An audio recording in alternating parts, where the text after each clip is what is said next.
Nambote Balandeko Balandia Djimania Télévision avec Maman Grâce Tumba. Une fois de plus, Djimania Télévision, nous sommes au Colomolelo. Nabanda Kunabino, tu es un numéro 6 Kalama Namboka. Guillaume Otomika Kousoula, Naye, Maïmatali politique, il y a République démocratique du Congo, pourquoi pas aussi. Il y a Ville-Province, il y a Kinshasa, entre autres, Otomika Kobeta Lissolo, il y a Marche, eux, c'est la Mokolomolelo, le 17 novembre, eux, ils allaient organiser la nouvelle élan parti Charia Adolphe Mouzito, ils allaient pour but, il y a qu'à soutenir FRDC, pourquoi pas qu'on senga impulsion, il y a ambassadeur ougandais dans la République démocratique du Congo. Tout me rappelle qu'on peut appeler solo, il y a des connaissances qu'on a est, tout le monde qui va avion de guerre, il tambola qui, mais il n'y a pas ça comme une partie de nous est encore partie, on a beaucoup en 23, tout le monde solo, pourquoi pas aussi ma nomination au bas nommé, on peut dire quoi, le gouvernement en place et récompenser bateau on a soutenir yango to comme on a ça est toujours branché sur Djimania Télévision pour rien rater. Je dis vraiment un grand merci à toi mon sponsor numéro 1 Simon Bakalaté, pourquoi pas Expo Pauvre Passeport Rouge, je vous salue ici aussi que vous allez directement qu'on peut s'inviter dans le Mbote mon amboka Mbote mingi Maman Grâce bonne santé santé malamu na sepeli mingi pour l'invitation ya lelo. Et par la même occasion, nous avons tombé là, vous mettez tard que jamais. Tout ça qui est occasion, il y a solo la téléphone. Et je pense que le débat au Yalelo et que ça débat beaucoup plus républicain. Pour te banamboka baye ba nini biso baye politique, tout ça quand même là-bas. Merci beaucoup Manamboka. Manamboka tu veux ce que la moko va communicateur il y a nouvelle élan. Te présenter déjà malgré que mon lobby en côté. To mais kakobeta dans le nomination enfin ba nommer batou moi et belé. Mais et là comment on a CPI n'a pas été bateau va nommer est-ce que dans la mingi ba jeune alors ba jeune parce que qu'on appelle ba poste ba côté sur le gouvernement tous la ligne malamu la nomination au président de la République à s'économie. Moi je pense que nomination Oyo Ndeko Félix Tshilombo à Sali na Butu ya lobby ezali beaucoup salutaire en fait. Toyeba ki biso depuis to bandaki kokola l'institution publique ezali kaka na ba kokolo ba oyo ba Mobutu atika na ba oyo Kabila atika na ba oyo Musée atika. Alors cette fois-ci, il a quand même pensé à la jeunesse. Cette jeunesse ezali na ba idée nouvelle. Je pense que faut to saluer action na Yandeko Tshilombo puisque tokoki kuboya pignon sauté. Lelo toyebi ke biso ba jeune tozali wana tozali ko si sa bakelasi mais misala ezalité avec rénovation o ayenango il y a économie plus bilingue, je pense que changement est kokota makasi na ba entreprise publique. Merci beaucoup Mamboka, to lobby était tout cela été bilingue au bakoti na ba nomination oyo changement makasi ekota na ba entreprise publique. Pourquoi seulement kaka catégorie à bato oyo ba banaki ko lo bato ko défendre et défendre mais ba. C'est une façon de récompenser ba retourner. Bon, moi je pense que il relève de sa responsabilité, de son autorité. Il y a nommé Batou. Là, on a ça vraiment commentaire mingité pour na pour nini kaka bango pour nini bisoté. Le loto yebi namboka na biso eze loko excellence à l'obara. Mabe eza makasi namboka na biso même ba poste o ezali il y a méritocratie et comment beaucoup plus politisé. Donc c'est vraiment un grand problème et voilà aujourd'hui même na ba nomination tozali ko mona kaka ezali quand o ya bango ba soutenir Ndeko Tshilombo. Donc moi je pense que les jours à venir, il y a un problème encore, il faut vraiment qu'on résoudre. Le problème, il y a une nomination, il y a un directeur, il y a une entreprise, un DG. Il faut qu'il y ait un concours. Tu es là, le concours est là pour la méritocratie et salement, ou encore des fils maison. Il y a une entreprise. Mais le dommage, tu as obédience politique, il y a un poste. Il y a la République démocratique du Congo. Côté sécurité, tout le monde n'a pas beaucoup de avion et tambola qui awa, tout le monde qui m'a ina tonga. Au baba qui trouve la main ina tonga, tout le monde qui va main ina tonga. On compte tombolo à matisi avion, mais il y a pas sa communauté. Malgré que l'avion m'attaque, malgré nous ce que ça là, une partie encore repartie. Moi je pense que perdre une bataille n'est pas synonyme de perdre une guerre. Local a besoin de conscience. Toyoka qui même l'Assemblée nationale, baboya qui infiltration, il y a mouvement rebelle, na armée, na biso, na police, na biso. Je pense que local a besoin de conscience. Wana, tomeka kosa la bango quand même confiance. Tozali na mapinga o ezali makasi. Problème ezalaka c'est moko. Bazalaka na ba moyens suffisants pour na kobengana monguna na territoire au Yamboka na biso République démocratique du Congo. Alors en tant qu'un grand pays, un pays souverain, donc rapport de force faut esalema. Topé ça bango temps, basala mosala oyo, bakoki ko sala pour défendre le territoire national pour te kimia ekota total na ba kwa wana ya Est Mboka. Wana Mboka Guillaume, motuna oyo na tuna yo euti pa ya Fabrice Okabunga, le soldat de Fumupa, azana posa koyeba ete est-ce que Félix Tshisekedi akosilisa vraiment matukitumba oyo po tolandaki toliokaki na biloko to na ba maloba oyo Fumupa c'est koyeba ete la guerre doit finir seulement par la guerre. Merci beaucoup Nandeko Kabunga na pesembo en passant azali moko ya biso ya mouvement politique Nouvel Élan. Problème il y a ba guerre ezali koleka na est pays ezali problème moko ya défense. Oyebi soki oyebi ko défendre intérêt na yote kimia ekoko tapete. Alors dans le secteur oyo ya est ya mboka na biso na coin wana, je pense que il faut vraiment ezala problème moko ya défense parce que soki to meki ko défendre coin na biso na ya est et là to koki koloba que non paix total et kokota. Soki lelo tozali na conscience wana te ya ko sala guerre parce que ndeko mozita lobaki en clair et net abi il faudrait faire la guerre au Rwanda. La guerre au Rwanda pourquoi? Parce que le Rwanda est d'abord minime sur le plan superficiel. Elle est vraiment minime. Ceux qui ont sali guerre na Rwanda, to koki même ko annexer Rwanda wana ekota na kati ya mboka na biso République démocratique du Congo. Et alors par là to bandaki même na ba démarche na biso ba tebele ba traiter qui ont d'une démarche pathétique, ya ko sala marche sitine moko liboso ya ambassade rwandaise pour na ko senga expulsion ya ambassadeur rwandais. Batobili ba traiter qui ont des pathétiques mais lelo to saluer en quand même ngana lobi na mipesi félicitations makasi en tant que moko ya Nouvel Élan puisque ils allaient démarche na biso lelo to zui réponse na démarche wana. Je pense que nous devons quand même faire confiance. C'est vrai que des fois nous avons un gouvernement qui est beaucoup stérile sur le plan stratégique et sur le plan de planification. Je pense qu'on peut quand même le faire confiance cette fois-ci afin que paix totale et quota na Est Mboka et na ko senga ndeko Félix Tshilombo azali moko ya biso ba congolais to sala kaye confiance s'il peut appeler toutes les couches sociales bafana autour d'une table pour te kimia ekota na ngambo wana ya Est Mboka. Donc yozo c'est en kaka ndeko Félix pour na ko bengisa ba couche ndngo lobi pour kimia ko na okota mais est-ce que vous êtes sûr que na tikala ko bengisa bango te pour kimia ko na okota to mona ka kendaki kuna na ngambo ya Angola be pa yo pa kena ko so na homologue na ye Jean Lorenzo si je me trompe pas Lorenzo oui. Est-ce que vous assure vraiment que azali ko bundana te pour na ko luka kimia? Je pense que depuis ndeko Tshilombo azali na pouvoir azali na 4e année na ye tozali ko kene vers suka mandat na ye atikala ko benga bandeko ne ba kongomanité ezala ba oyo ya opposition ezala ba confession religieuse asala consultation na mais akoki kozala ye moko te maître ya consultation na fallait aluka intermédiaire moko azala pote a consulter ba couche sociale wana nyonso yango monaki ke na ngambo ya opposition ba consultation na tozwa ki on vraiment na considération makasité ezalaki na poids moko ezalaki plus poye a gagner kaka majorité ou azalaki ko rêver na ngambo ya Assemblée nationale.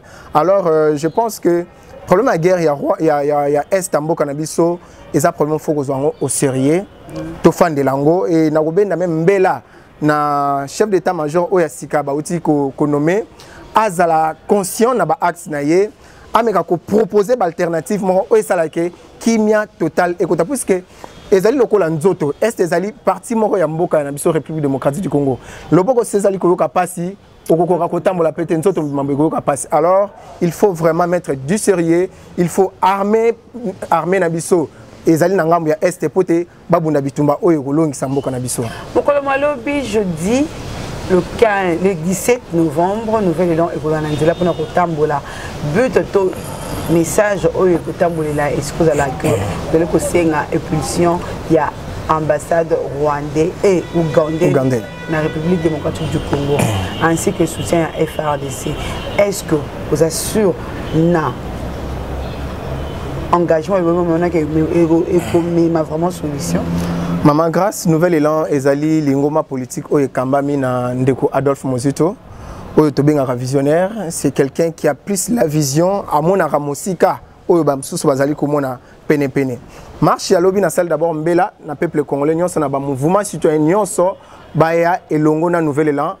Point de départ ezali na Kianza na route université to tambola elongo marche wana biso nouvelle élan to marche kaka te pour ko réclamer pouvoir en tant qu'un parti politique de masse. Nous marchons aussi pour réclamer la paix, pour réclamer aussi les réformes des institutions dans Katambo Kanabiso. Tozali comme on a Rwanda, na Est Tambo Kanabiso, Mboka Kimia Ezalité. Il y a un nouvel élan et lobby, tout marché, tout apporter soutien à Biso na ba FRDC. Ba oyo bazali ko kufa tongo pourquoi? Ba oyo bazali ko défendre l'intégrité ya nation.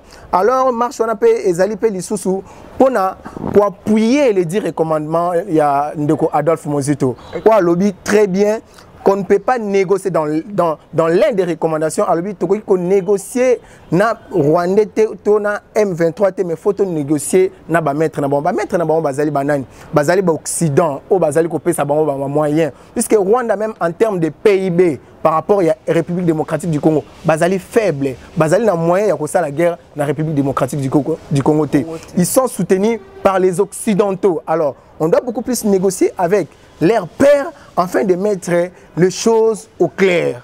Même Ouganda, Otozali Kosenga expulsion, il y a ambassadeur Nabango. Et encore, à part l'expulsion ambassadeur, Otozali Kosenga rupture, il y a accord diplomatique. Puisque l'Ouganda et le Bunagana, ils secteur frontalier.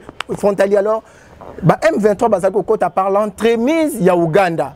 Si réellement l'Ouganda était contre cette démarche, l'Ouganda pouvait repousser ou pouvait interdire le M23 de traverser la frontière pour te la guerre ou la agression dans la mboka na biso. Et nous devons comprendre que et bazali bango son intérêt ya yiba ba minéraux na biso. Alors na mokolo ya lobby mbele zali makasi to soutenir ba FRDC na biso to promouvoir 10 recommandations Yandeko Adolphe Mozito malgré Azali aux affaires te Azali wana pour nous proposer bazali nakati ya ba faire ba yokaye ba tchana application oyoye Azali kosenga nyonso ezali kaka pona intérêt ya mboka puisque nous parlons nation na minute auto Azali na intérêt te ya kolobe la parti politique nous parlons nation tenons-nous main dans la main to bundela école na biso République démocratique du Congo. Pourquoi nous besoin ka ko viser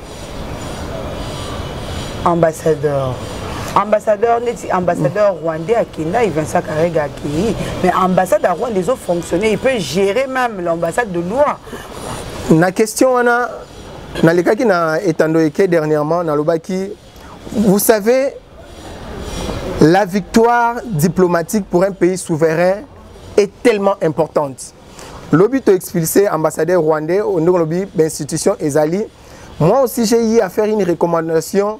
En tant qu'un État souverain, mo cannabis tous la kakate Rwanda expulsé Oyabiso. Biso en tant que responsable de rappeler Oyabiso. Alors je pense que expulser ou kosenga expulsion ya ambassadeur ougandais. Ambassadeur faut que baliboso azali représentant légal ya mboka mona kati État mususu. Alors le fait de yakobenganaye c'est une façon de dire que nous ne voulons plus marcher ensemble avec vous. Ezali lokola yo ozali mwasi na ngai nandaku ezali kosimate mais tofanda na bandeko na yo soki na lobby ozonga epai na bino na kozala suna tina ya kozala na bandeko na ndako na ngai te. Donc on doit rompre ces mariages avec nos pays voisins qui sont agresseurs de la République démocratique du Congo. Je pense que ezali démarche ya liboso et toko kenenango tina suka peut expulser et tout ça la peut fermeture ya l'ambassade d'abord nakati ko le Congo. Pourquoi pas que ça une fois pour toutes que ça on bandambu. Pour rien ne prouve que Vincent Karega ne fonctionne pas avec l'ambassade qui est ici. Maman grâce faut que baké ezali procédure na bakor nyonso ezalaka na ba négociation et puis boye na ba signature ya ba négociation na ndenge déjà to bani na pas liboso nazali na confiance ya baye bazali ko diriger mboka malgré que bazali quand même na moi faible capacité ya ko exercer souveraineté na biso sur toute l'étendue de la République mais tout ça la bango quand même confiance ata moke procédure ekende malembe pour atteindre l'objectif na biso. Merci beaucoup moi Mboka tozong il a vraiment mingi pe makambu ya est pour marche ezali na but ya soutien na FARDC. Tout à fait. Un président de la République a lancé qui appelle il y a recrutement il y a ba volontaire sur za na posa ba ko bundela Mboka. Jusque là na RDC c'est comme si namba comment on sans recruter. Boyebi Mama Grâce na kopé cet exemple moko ngai nazalaka kokola nazalaka na noko na nazalaka enseignant opulence ya vie noko na nazalaka ko vivre ngampo nazalaka koloba un jour je peux devenir enseignant mais par faible traitement oyo mboka na biso zali kopesa na ba enseignant na loba na koki kosala c'est pareil avec le problème qui se passe, il y a enrôlement au niveau de armée Nabiso.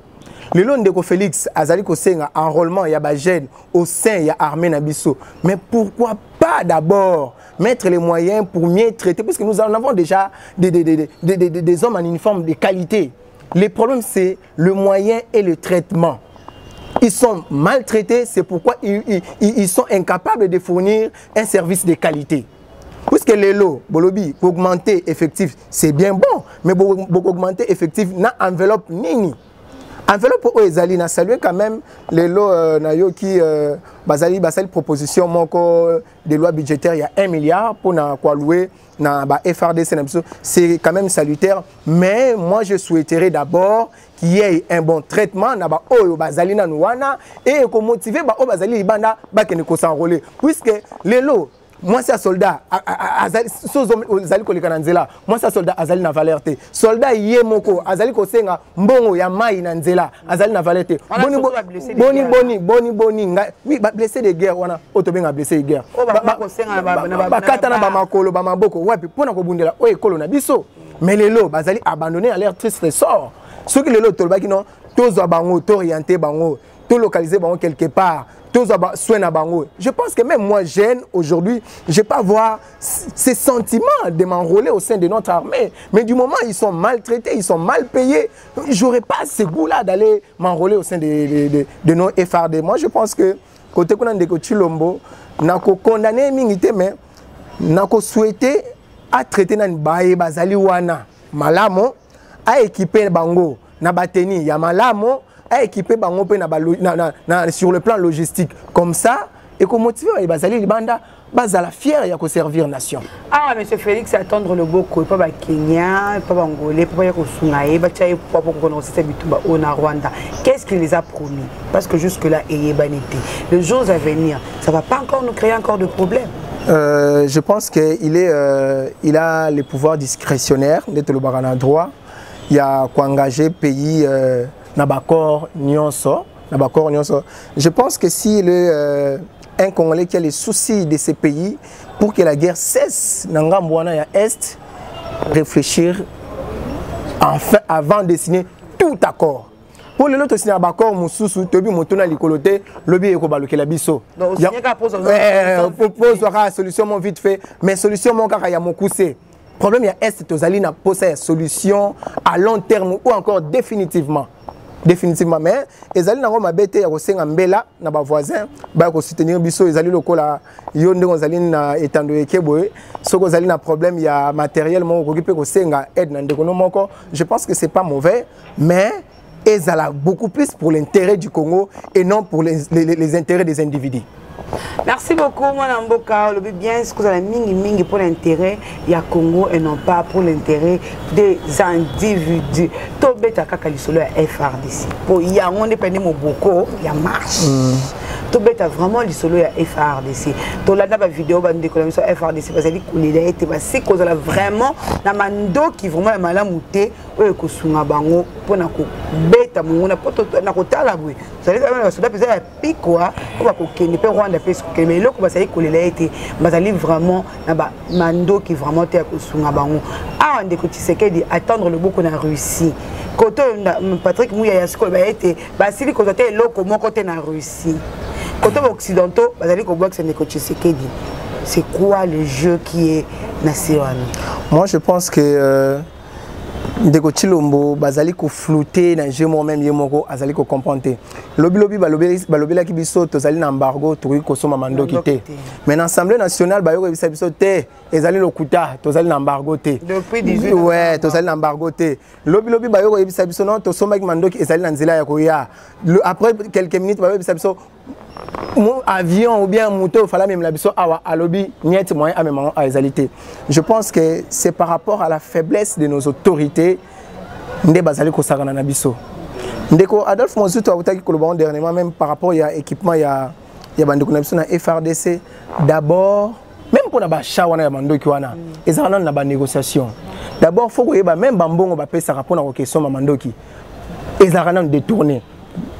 Ils ont détourné. Yango monique, tozana ne peut sérieuxité. Mandoki na biso tozala ngo ezali ya kala, il faut ba renouveler logistique na biso.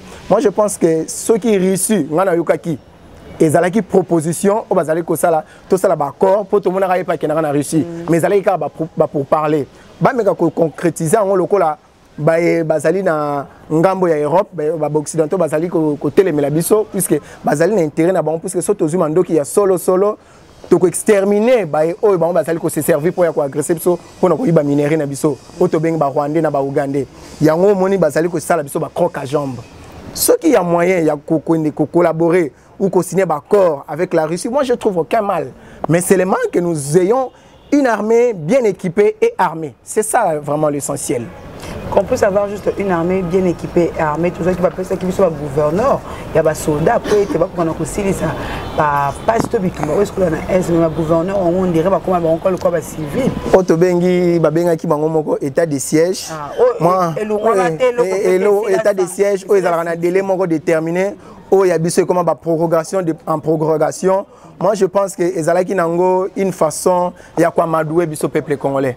Puisque jusqu'à ce jour, si réellement problème ezalaki, il y a ba gouverneur civil au bazal ko gérer ba secteur wanate, ndenge ba tchaki ba mapinga qui melinga kokota na ngambo ya bamboka wana. Moi, je pense que c'était juste une façon d'amadouer le peuple congolais.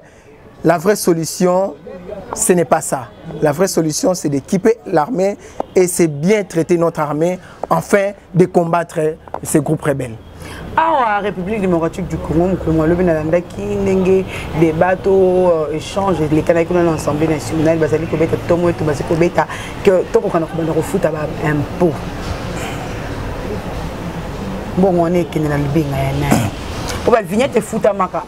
Bandila tout le monde a gagné zaleli awa déjà kazo scellé ba magasin awa ba mbongo nyonso na ezokende wapi ezosala maman grâce ko futa mpako ya l'état ezali mabete ezali devoir moko citoyen alors problème na biso ezalaka mbongo wana ekendaka wapi ba canalisaka ngo na ba ressources nini lelo otangi awa vignette ba chauffeur ba futaka ba vignette pona nini banzela o bango basala misala o bakumbaka ezala malamu tokaki awa Kinshasa zéro trou mais rien ne s'est fait en pratique problème ya mboka na biso ezali tozali na ba dirigeants inconscients qui ne pensent d'abord qu'à leur propre ventre ceux qui bato biso lelo congolais tokaki même l'objectif va nous foutre la impôt parcellaire mais lelo congolais akoka ko futa ngote malgré les sols et les sous-sols appartiennent à l'État. Mais si tu fous un déjà dans mon tour, tu as et là comment doute moko mbongo to futa pas l'État et qui n'a pas bien na bango ils allaient enrichir ma famille na bango bana bango bazali ko kingotar na ba poto biso to zali kaka ko s'appauvrir yango et tchaka biso na doute mais sinon payer l'impôt auto bengi mpako ya l'État ils allaient devoir moko citoyen je pense que et causer problème monter pas ces ala kaka mbongo wana ils allaient ko kende wapi. C'est ça les grands problèmes. Merci beaucoup, Mme Guillaume. Tu as la caméra na biso. Si on a des Congolais, sur ce côté la biso. Et puis c'est un message nous est ceux qui peuvent moyen zali, il y a beaucoup attendre yo. Peut-être vous me kana ko so ko il s'appelle maele, vous me kana ko communiquer. Mbela ezali kaka moko. Date ezali kaka moko. Mokolo ya lobby jeudi 17 novembre. Nazali ko benga ba Kongomani nyonso sur toute l'étendue du territoire national.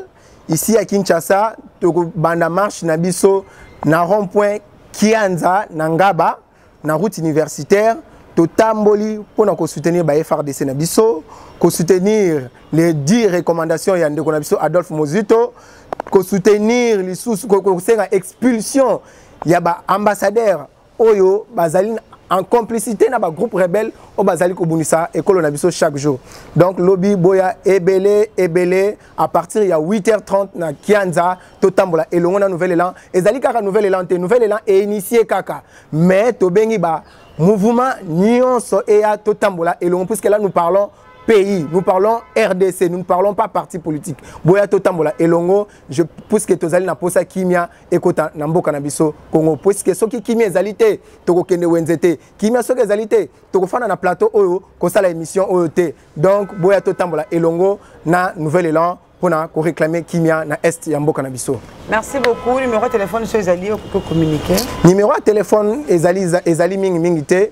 Bazali na posa ya komona biso siège na biso Ezali na siège na biso Ezali na repesa na nous plus référence ya parti na biso puisque nazala permanent awa na Lukusa na Gombe référence à Resabena juste na sima ya Sonas cercle Laïs soko botuni kaka chaîne RTVS 1 tozali wana na kati bokoki koya bokozwa information nyonso somo bongo na ndeko Guillaume tozali pe wana. Merci beaucoup mon Mboka, merci pour nous tous qui le bakou ya kotala maman grâce Tumba sur Dimania Télévision. Le rendez-vous a été pris pour le 17 novembre à 10h. Point de départ na Kianza. Torosuka wapi na ambassade ya Uganda. Itinéraire en somme ouais. Oui, ezali somo pona bande ko na biso. C'est pas facile. Hein? Oui, pona bande ko na biso to se sacrifier. Et bon bango o ba betaka ba kilomètres bazali ko kima mandoki. Ba ku farate na kotambola. Biso pe to kotambola to lakisa bango ke tozali elongo na bango bazali bande ko na biso to kotika bango te.